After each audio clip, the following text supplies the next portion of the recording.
Assalamualaikum warahmatullahi wabarakatuh. Perkenalkan, nama saya Ali Alvita dengan NIM 210906502008 dari kelas B, Prodi Ekonomi Pembangunan dari Universitas Negeri Makassar tahun 2021-2022. Di sini saya akan menjelaskan materi pengantar ekonomi mikro tentang teori penawaran dan keseimbangan pasar. Pertama, teori penawaran. Teori penawaran adalah suatu hubungan antara harga pasar dengan kuantitas dari komoditas yang diinginkan yang diproduksi dan dijual oleh produsen, sementara hal-hal lain dianggap konstan. Kedua, saya akan menjelaskan tentang contoh kurva penawaran. Sebagai contoh, sebuah harga mangga. Ketika harga mangga tersebut $5, maka yang diminta adalah 18. Dan ketika harga 4, maka yang diminta adalah 16. Kemudian ketika harga 3 yang ditawarkan adalah 12. Ketika harga 2 yang ditawarkan adalah 7. Ketika harga 1 tidak ada yang ditawarkan. Mengapa? Artinya dari harga tersebut, misalnya ketika harga naik dari 1 sampai 5 juga mengalami peningkatan dari 0 sampai 18. Ketiga, faktor-faktor terpenting dalam penentuan penawaran. Faktor-faktor tersebut ada 5. Pertama, teknologi. Kedua, jumlah penjual dan produsen. Ketiga, biaya produksi. Keempat, harga. Dan kelima, pajak dan subsidi. Pertama, teknologi. Tak bisa dipungkiri bahwa kemajuan teknologi yang semakin pesat sekarang ini juga memberi dampak positif bagi produsen dalam melakukan proses produksi. Teknologi mendorong jalannya proses produksi barang atau jasa semakin efektif dan efisien. Kemajuan teknologi jelas mampu meningkatkan efisiensi produksi sehingga dapat menekan biaya produksi. Kedua, jumlah penjual dan produsen. Jumlah penjual atau produsen sangat mempengaruhi penawaran. Jika penjual semakin banyak, maka produksi barang akan semakin meningkat. Namun, apabila penjual sedikit, maka produksi barangnya semakin menurun, sehingga jumlah penjual juga dapat mempengaruhi besar kecilnya penawaran. Ketiga, biaya produksi.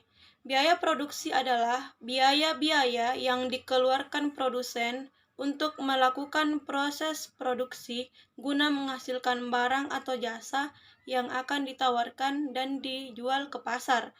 Biaya produksi dengan penawaran atau pasukan barang dan jasa memiliki hubungan yang bersifat negatif. Bagi produsen, apabila biaya produksi meningkat, maka mereka akan menurunkan pasukan barang atau jasa guna menghemat sumber daya. Keempat, harga. Harga adalah faktor utama yang mempengaruhi pasukan barang dan jasa secara lebih luas. Apabila harga suatu barang atau jasa meningkat, maka penawaran akan barang dan jasa tersebut juga mengalami peningkatan. Begitupun dengan sebaliknya. Dan yang terakhir yaitu pajak dan subsidi. Pajak di sini diasumsikan bahwa pajak menjadi beban penjual atau juga penambah harga yang ditawarkan dan mengurangi laba. Maka semakin besar pajak, maka jumlah barang yang ditawarkan akan semakin menurun. Begitupun sebaliknya. Dan untuk subsidi, mampu diartikan bahwa mampu mengurangi biaya produksi.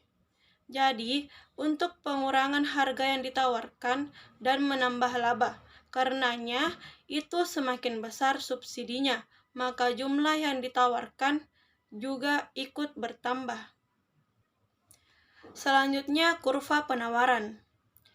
Kurva penawaran di sini ini naik dari kiri bawah ke kanan bagian atas.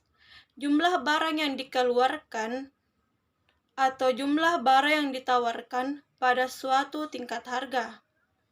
Dengan kata lain, seperti ini, keadaan yang menunjukkan baik konsumen maupun produsen telah menyetujui harga suatu barang, yaitu harga di mana konsumen akan bersedia membeli untuk sejumlah barang.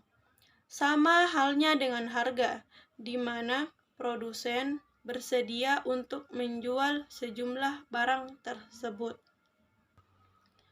Pada slide selanjutnya yaitu hukum penawaran. Semakin tinggi harga suatu barang, maka semakin banyak jumlah barang yang akan ditawarkan. Sebaliknya, makin rendah harga suatu barang, maka semakin sedikit jumlah barang yang akan ditawarkan. Selanjutnya, keseimbangan pasar. Keseimbangan atau equilibrium dalam suatu pasar adalah keadaan di mana jumlah barang atau jasa yang ditawarkan pada suatu harga tertentu sama dengan jumlah barang atau jasa yang diminta pada harga tersebut.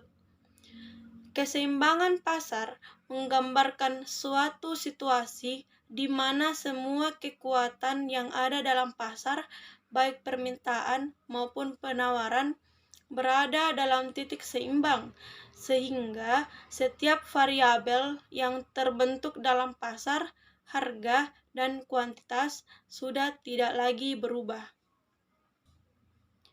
Itulah yang bisa saya jelaskan materi terkait dengan teori penawaran dan keseimbangan pasar. Cukup sekian dari saya. Wassalamualaikum warahmatullahi wabarakatuh.